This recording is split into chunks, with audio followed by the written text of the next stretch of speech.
Around me, the silence of failure.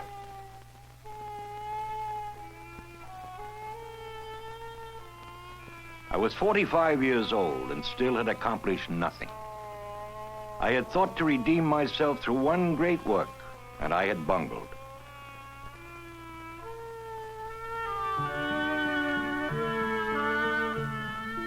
But nature, the great teacher, the healer, soothed me, solaced me, and gave me other food for thought. Water is life. It serves the earth as blood does the human body. It defies its own weight by rising in plants in the form of sap. Others may not agree, but it is so.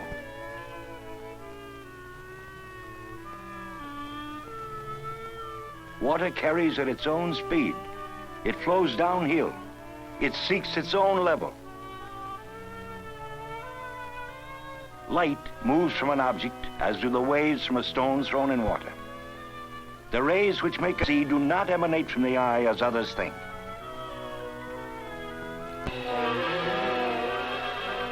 Water increases speed with the decline, propelled by its own weight. There is great power in rushing water and falling weights. Man can make it work for him. Leonardo did make it work. He was centuries ahead of his time in his understanding the laws of gravity and hydraulics. He could find practical application for everything that he saw. Water wheels for irrigation. Water pumps activated by interconnected gears, the forerunner of the water turbine. Air conditioning devices, power saws, all of them driven by water.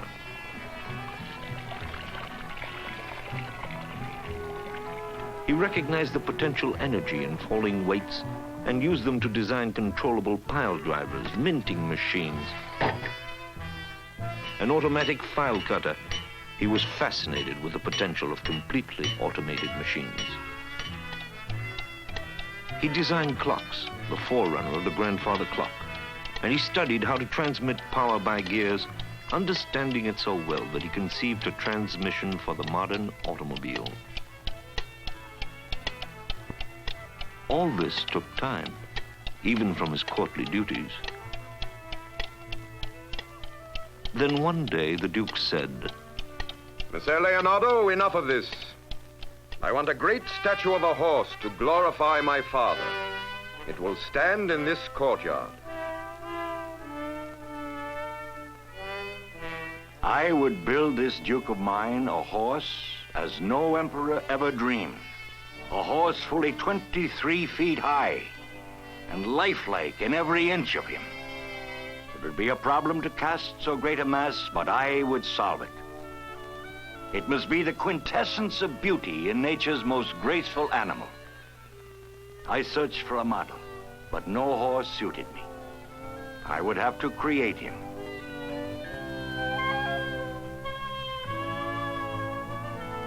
You dally too long. The Duke is impatient for results. He has asked Florence to send him 2 sculptors able to perform this work. Let him search for them. I cannot hurry.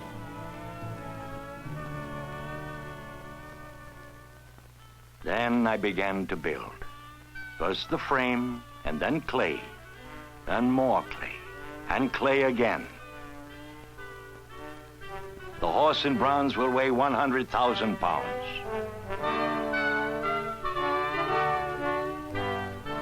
He will never keep proportion in that size. He will not be able to cast it. He will not be able to move it.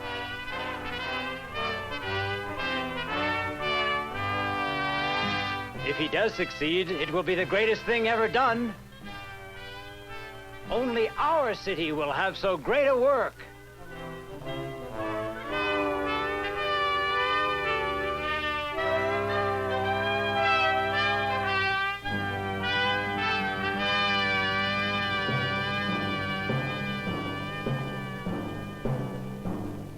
Messer Leonardo, move the great horse through the streets into my castle.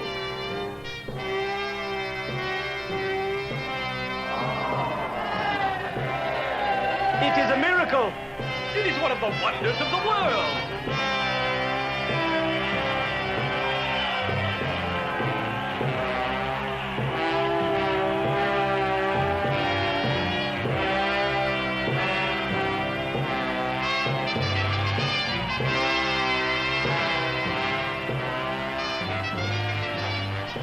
Bravo, Leonardo!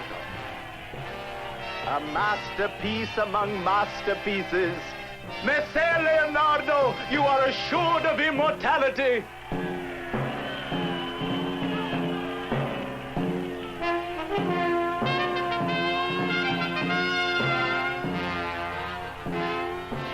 Breathe, great horse, for surely you are alive.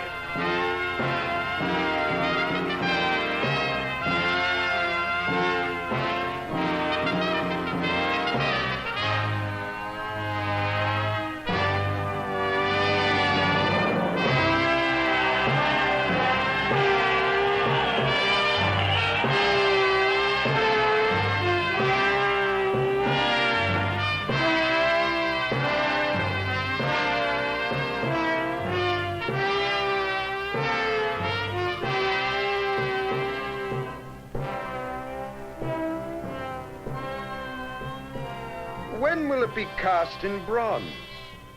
When will you cast it, Messer Leonardo? I do not know. The Duke is now at war with France, and there is no bronze to be had for the horse.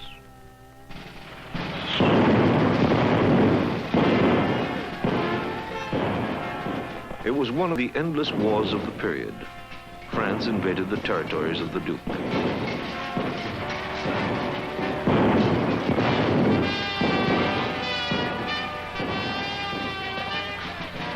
Town after town fell to the French. Finally, Milan, the capital, surrendered, and the Duke was crushed, and with him Leonardo's hopes. The Duke has lost the war, and there will be no further work on the horse.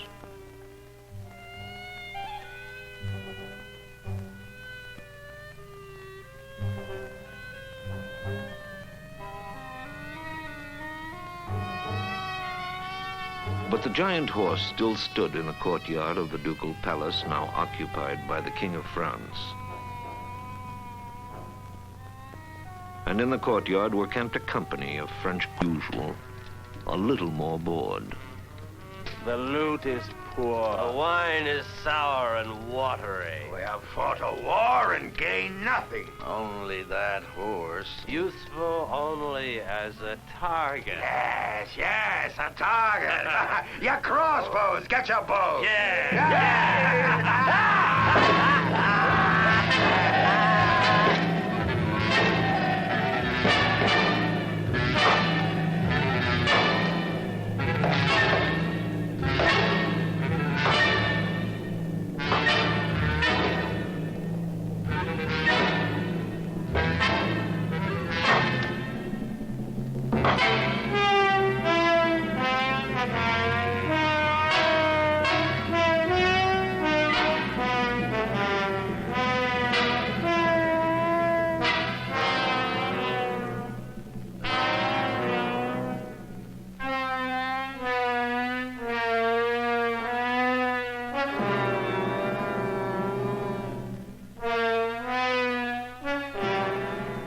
Whatever the archers left, the rain would wash away. Soon there would be only the wooden frame of the giant horse, and then even that would be gone.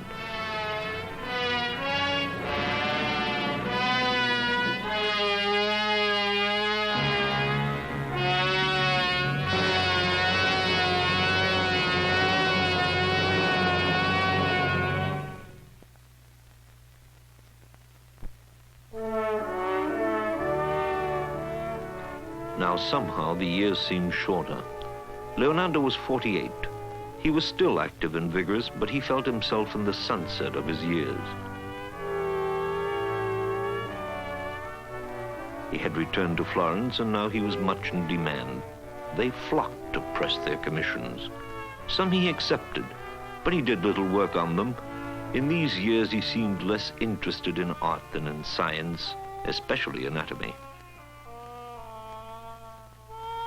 His approach was less that of the painter than the scientist.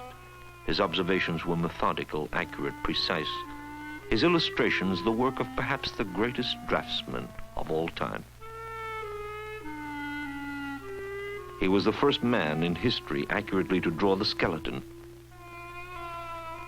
to indicate the double curvature of the spine and the function and shape of the vertebrae. Leonardo represented the muscles and noted that they work in groups as well as individually, and that some relax to allow full scope to others, something not fully recognized till this century. He was the first accurately to represent the structure of the wrist and the hand.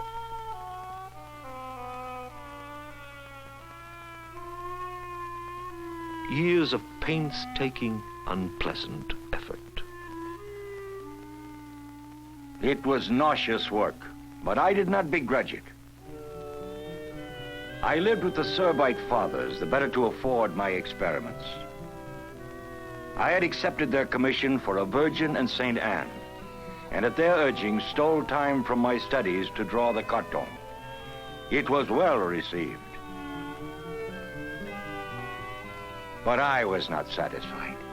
Would to God that I were able to reveal human nature as I could describe the body. Face upon face of woman I had drawn and worked over. But how could I capture the soul of woman? Wife, mother, temptress, healer, companion. Not a series of women, but one woman to symbolize them all.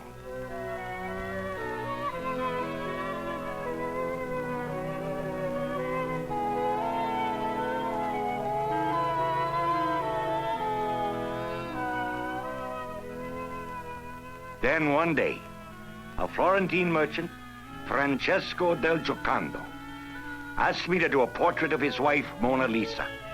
And I had found my ideal model. This painting must be perfect. I hired musicians that she might be at ease while she sat for me. A jester to amuse her.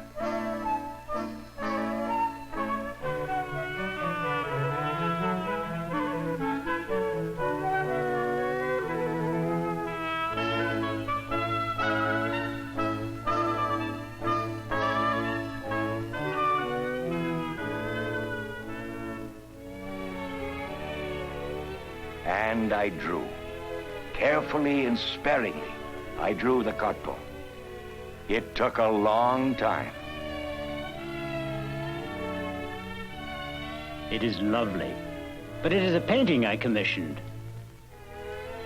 It will come after the carton.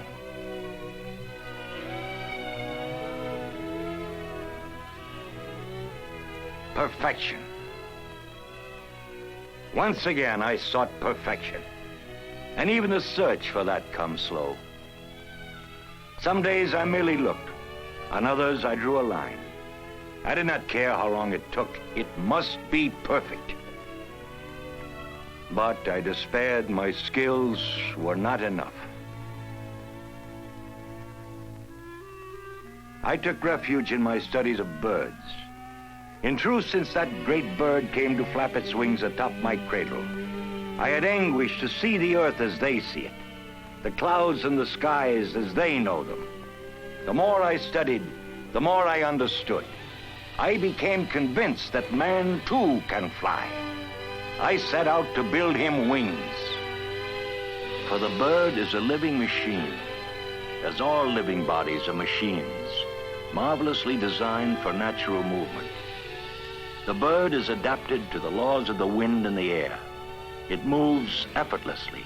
It soars, it curves, it flows. It follows the urgings of the air, resisting it as a swimmer against the current, using it as a boat with the wind astern. A rising current seizes on the wings and boosts the bird. Why should it not raise a man? Equip a man with wings, design those wings to be efficient, and man too can rise above the earth.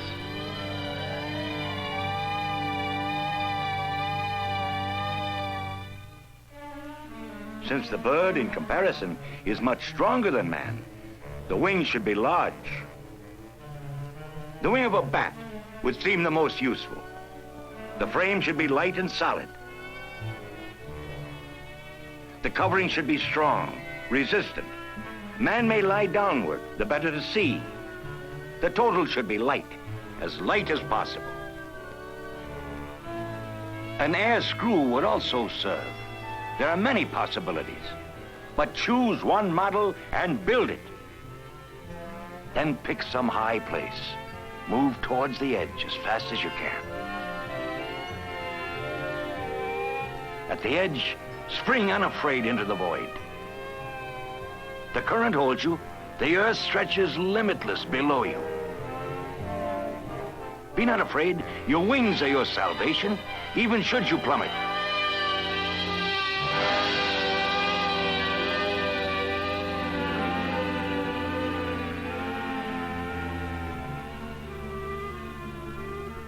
The hurts will be slight, I know.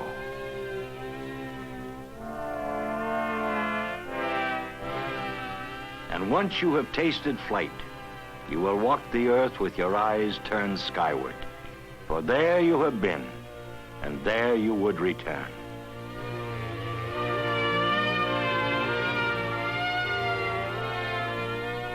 Oh, wonderful bird. Oh, marvelous machine of nature. What you so effortlessly do, man can copy. With effort, with pain. But man, too, can fly. This I know.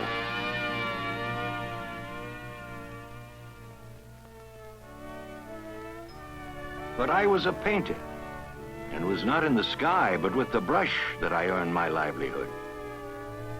The city of Florence honored me with the commission for a great painting in the Palazzo Vecchio. Some incident in one of the city's battles for independence. Michelangelo was commissioned to do a similar painting, and the two would be side by side in the great chamber. Once again, it was a mural, but this wall was dry. It was an opportunity for one last, enduring work before my fingers grew stiff with age.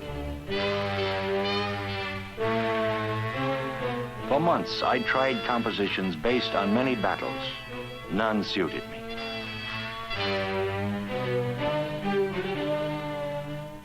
But if it was struggle for liberty that I should depict, then let me depict struggle at its worst. For death is death no matter what the battlefield. Let men be locked in battle.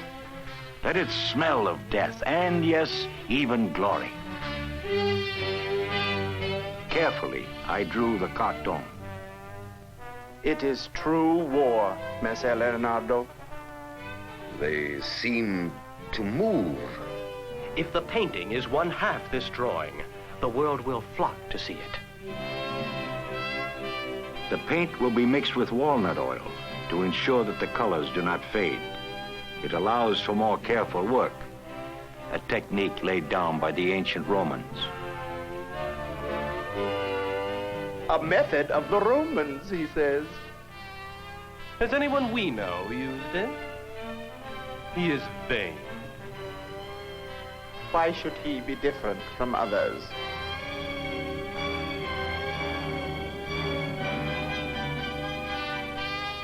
Messer Leonardo, this will be a masterpiece when it is completed.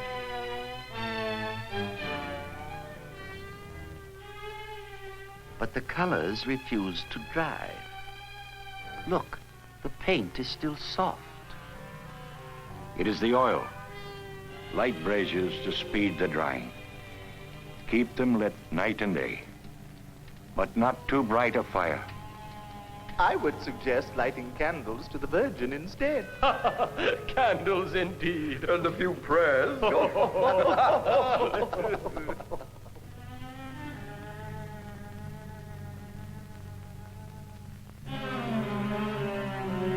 Messer Leonardo, the paint is coming loose. It is beginning to drip. Shall we put out the fires? Messer Leonardo, shall we put out the fires? If you wish.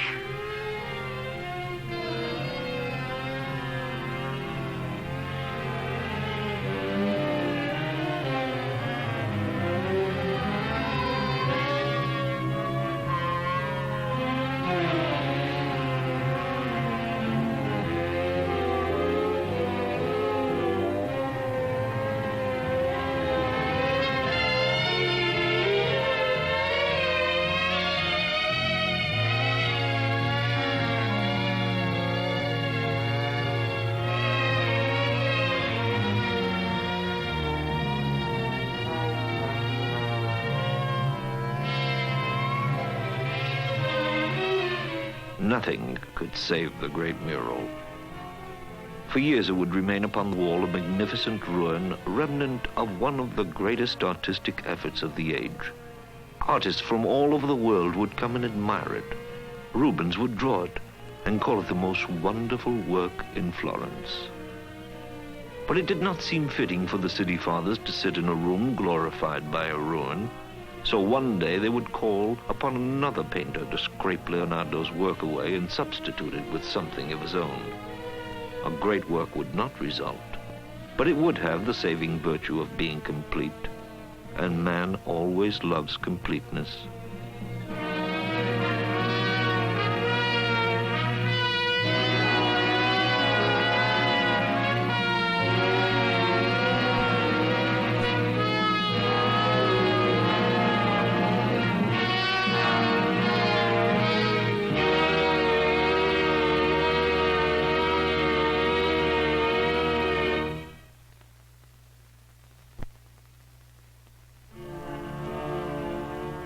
It was the time of long shadows. The wanderings were over.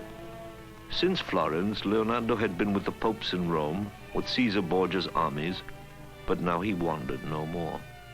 He waited at Amboise, seat of the King of France, and Francis I showed him great affection and respect and gave him the chateau.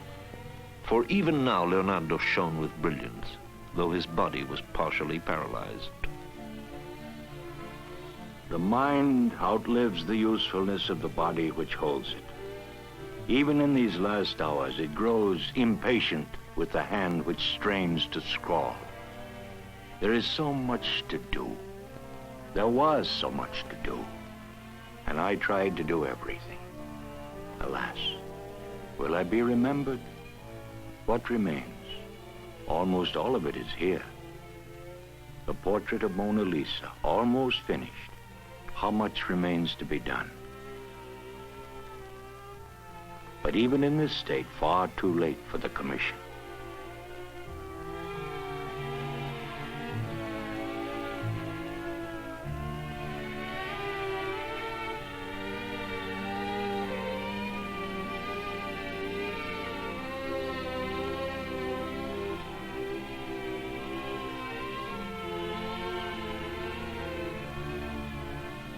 I wished for perfection, but it is not perfect. Not perfect. I did at long last finish the Virgin and St. Anne, but far too late for the good Servite fathers. May they forgive me.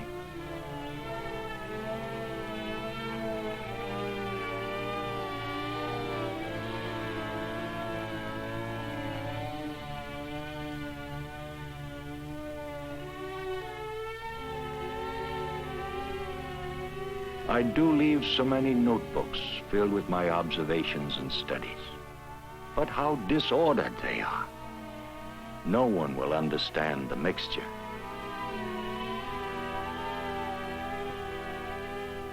Of his life's work, less than 10 completed paintings survive Leonardo. But he did leave mankind thousands of pages of notes, observations, diagrams, and studies, the greatest accumulation of human knowledge ever amassed by one man in the history of the world. Anatomy. Inventions far ahead of his time.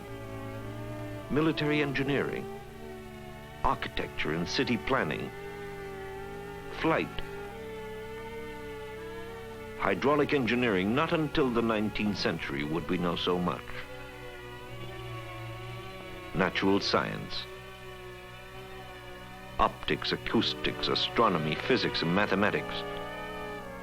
It would take mankind centuries to rediscover and utilize this knowledge, for the notebooks were not understood, were stored away. Many were lost. Leonardo did well to fear, not for his name, but his legacy. Say this, that while I thought I was learning to live, I have been learning to die. But tell me, was anything at all accomplished? Was it worthwhile?